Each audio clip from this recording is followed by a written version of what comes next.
we just got kicked out of our own university. This is the real China story. China lies, people die. China lies. Would you do a job for $1.38 an hour? 你 Why 原 are 来 you 做什 doing 么 this 工作 job? 的？ I used to be a flight 我 attendant. 原来是一名空姐。 This is a place for labor, not leisure. If you came here to play, you're in the wrong place. Fall behind? You're out. Don't want to work? There are others who will. Complaints don't matter. No one cares about your future, only profits. The street stall surge, a nightly portrait of China's faltering economy. As dusk settles, the avenues of Shanghai, Guangzhou, and Chongqing morph into unruly bazaars. Hundreds of tricycles, oil-stained tarps, and mobile stoves jostle beneath neon lights, belching black smoke against the facades of glossy high-rises. The scene repeats nightly, everywhere, and ever denser. Ordinary Chinese citizens, bruised by economic decline, are being pushed onto the pavement to hawk skewers and snail noodles just to cover rent, tuition, and high-interest consumer loans. Yet while Beijing keeps proclaiming job stability and a 5% growth target, the reality of unemployment is knocking on every door. Factory shifts are cut, small eateries close under soaring rents, and the service sector, once the final safety raft, shrinks as purchasing power evaporates. In response, local governments have chosen to turn a blind eye to the street vendor explosion, treating it as a social pressure valve. They actively praise this pavement economy, yet issue no hygiene codes, provide no waste selection infrastructure, and offer no food safety guarantees. The result? Gridlocked roads, gutters choked with trash, residents forced to breathe fryer fumes and endure tinny loudspeakers well past midnight. The numbers speak. In Shanghai alone, more than 3,000 brick-and-mortar eateries went bankrupt in the first quarter of 2025, while new street stalls multiplied almost twofold.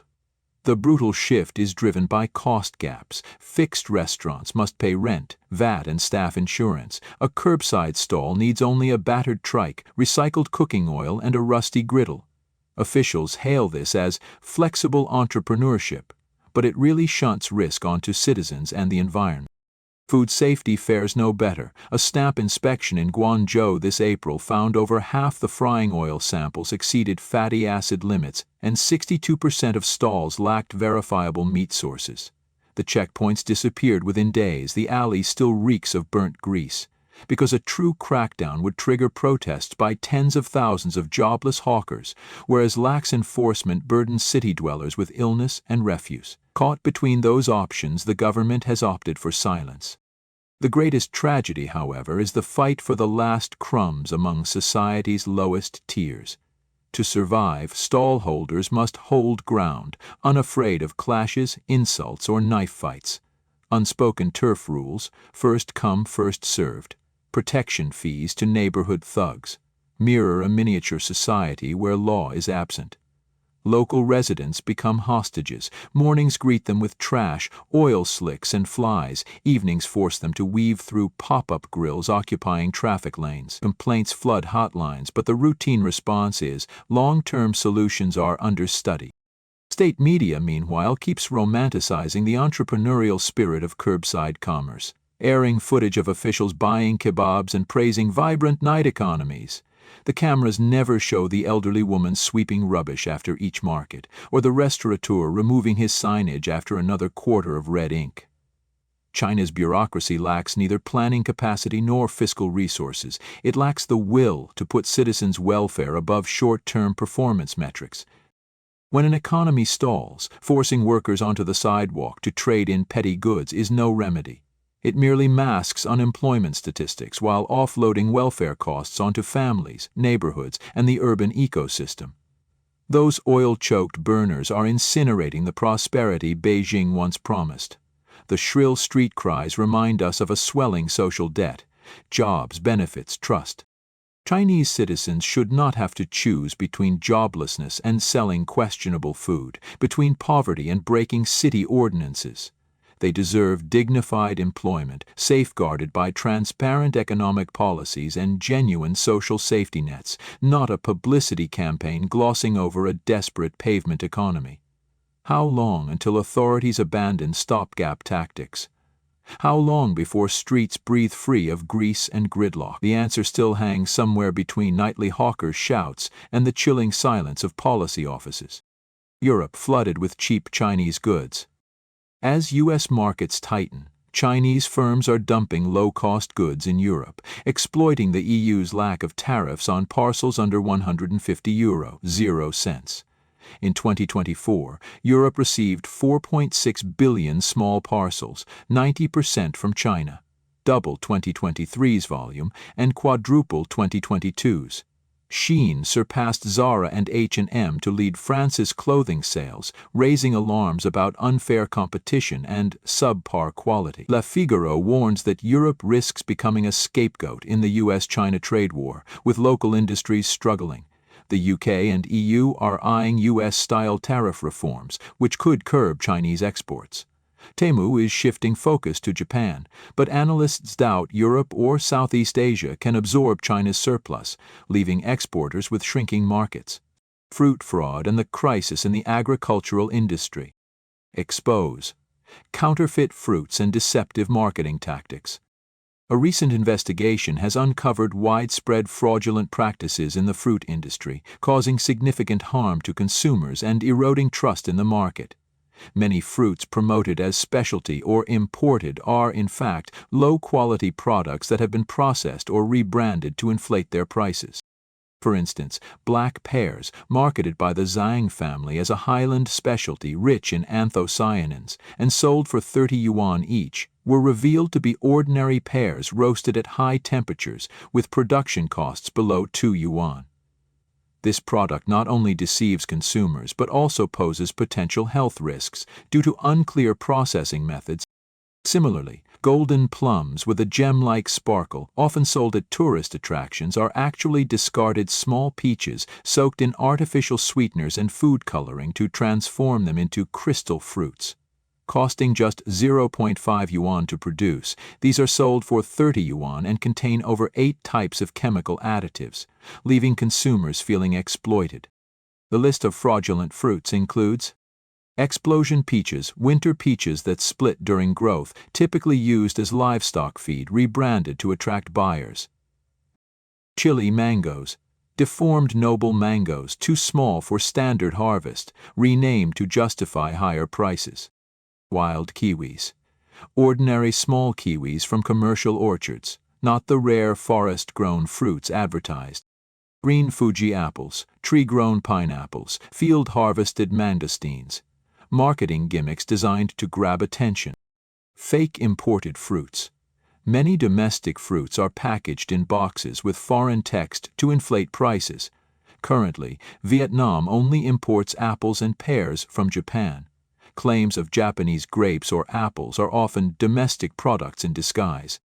Regarding cherries, Vietnam imports around 300,000 tons from Chile, which ripen in winter and are available before and after the Lunar New Year. Domestic cherry production, however, reaches 800,000 tons, with key regions including Gansu, Shanxi, Shandong, Dalian, and Hanyuan. Consumers are advised to avoid chasing imported cherries in the summer to avoid paying an IQ tax. Fruit industry crisis, oversupply and price wars. Beyond fraud, the fruit industry is grappling with a severe oversupply crisis. Pomegranates, peaches, grapes, watermelons, and citrus fruits are all facing stagnant sales. Sunshine Rose grapes have a 70% surplus, watermelons have crashed in price, and apples and citrus are similarly affected. At markets, piles of unsold produce are a common sight.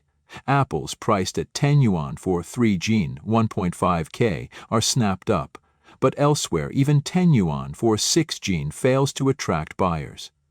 Fruits like grapes, strawberries, and blueberries are being discarded in trash bins due to lack of demand.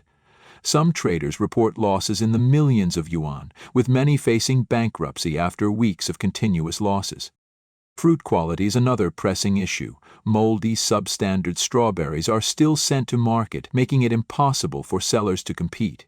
Meanwhile, a race-to-the-battle price war has thrown the market into chaos, with traders slashing prices to attract customers, only to harm themselves in the process. China's restaurant industry is quietly bearing the brunt of the ongoing United States-China tariff war.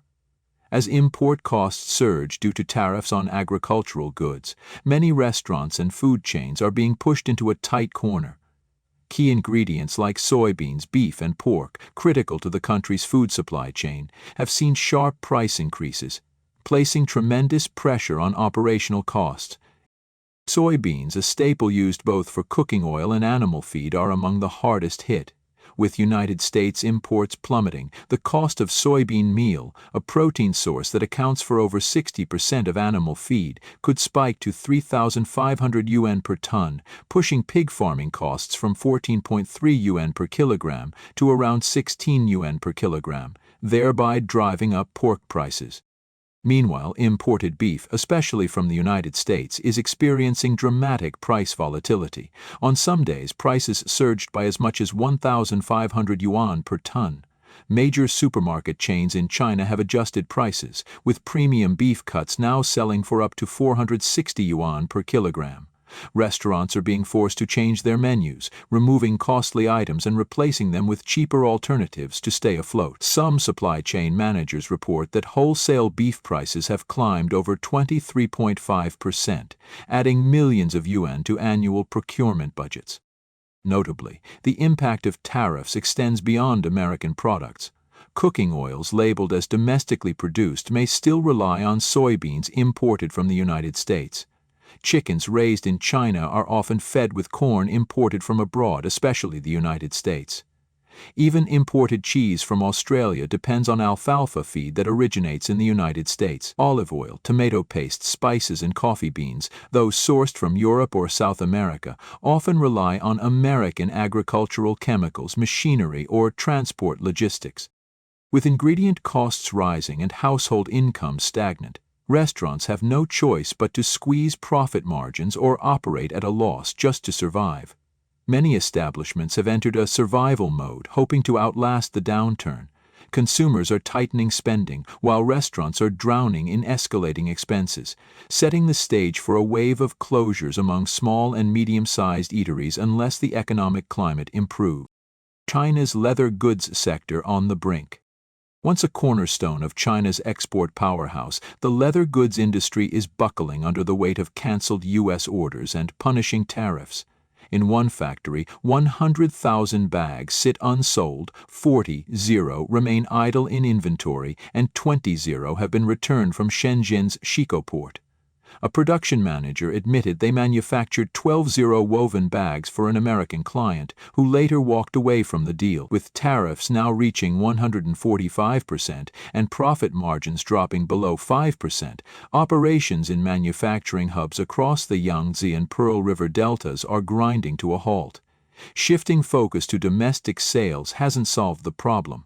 High-grade export goods can't compete with bargain platforms like Pinduoduo. According to Goldman Sachs, the sector could see 20 million jobs vanish, pushing displaced workers into a gig economy already stretched thin. Steel wars, global clampdown on Chinese oversupply. China's aggressive steel production strategy is provoking strong pushback worldwide. Countries including Vietnam, India, South Korea, the European Union, Colombia, and Taiwan have launched anti-dumping investigations or enforced tariffs. Vietnam, reacting to a 500% spike in Chinese steel imports since 2020, imposed duties ranging from 28% to 37% on key steel products. India, aiming to protect its domestic industry, enacted a 12% safeguard tariff against a flood of low-cost imports totaling 9.5 million tons. The United States tightened regulations, mandating that imported steel be both melted and cast within North America. Meanwhile, South Korea and Colombia issued steep duties of up to 38% and 94.64% respectively, while the EU and Taiwan levied tariffs as high as 62.6%. Bloomberg Intelligence projects a 14% drop in China's steel exports, threatening millions of jobs and forcing supply chain reconfigurations on a global scale. Ripple effects, economic distress, and social tension. The consequences of the trade conflict stretch far beyond customs checkpoints. In March 2025, home prices in China fell between 2% and 8%, with some districts near Shenzhen, such as Dabei, reporting discounts of up to 70%. On the financial front, Goldman Sachs has warned that an $800 billion zero-cent sell-off by U.S. investors could trigger a market crash. The China Dissent Monitor noted a 41% rise in economic protests in the fourth quarter of 2024, underscoring mounting public frustration. Youth unemployment is also spiraling, with just 55.5% of recent graduates finding employment, further challenging the Communist Party's legitimacy. Despite state censors deleting posts and videos, discontent continues to bubble up on social media. One viral comment captured the sentiment bluntly: "Foreign trade is China's lifeline. Without it, we're finished." Desperate measures and shifting orders. In response to escalating tariffs, Chinese exporters are dismantling goods into separate components, breaking toys, furniture, and ceramics into parts to lower import duties when reassembled abroad. While this tactic circumvents some fees, it drives up logistical costs and risks alienating foreign clients. Simultaneously, tech giants like Apple and Dell are accelerating their move to Vietnam. U.S. imports from Vietnam have surged from $49 billion zero cents in 2018 to $196 billion zero cents in 2024, while China's share of U.S. imports has declined from 19.2% to 14.3%. The shift suggests a structural, not temporary change in global sourcing. Though Chinese state media insists the economy remains robust, internal documents offer a stark contrast. One censored article warned of industrial hollowing and eroding consumer confidence, revealing the scale of the crisis facing China's manufacturing empire. EU labor laws challenge overtime culture. The European Union's new labor law banning products made outside a 5-day, 8-hour workweek from EU markets threatens China's overtime-heavy factories.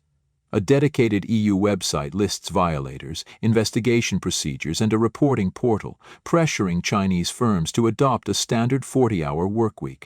However, factories have found workarounds, splitting shifts into 7-hour export and domestic production lines to skirt regulation. The speaker notes, China's motto is, "There's always a countermeasure," reflecting a culture of evading policies to maintain high output.